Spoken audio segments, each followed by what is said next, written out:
Биыл Қазақстан мен Өзбекстанның дипломатиялық қарым-қатынас орнатқанына 26 жыл. Осыған орай бүгін екі елді байланыстыратын Шымкент-Ташкент халықаралық автобус бағыты ашылды.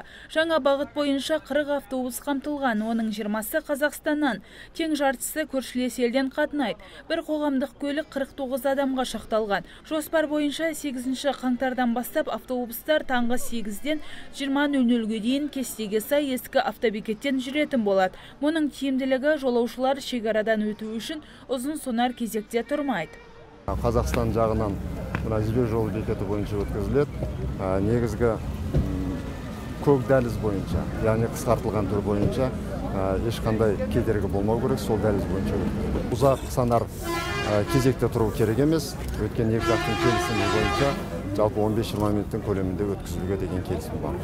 Қос шаһар арасындағы бағыттың ұзындығы 145 шақырым. Жолға 3 сағат уақыт жұмсалады. Жолақының құны 3000 мен 3500 теңге аралығы.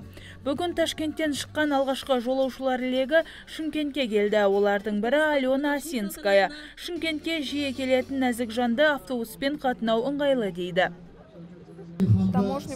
Кедендік бақылаудан өте тез өттік. Бұрын таксимен шекараға дейін жетіп, кейін басқа көлікке отырып уақыт жоғалтатынбыз.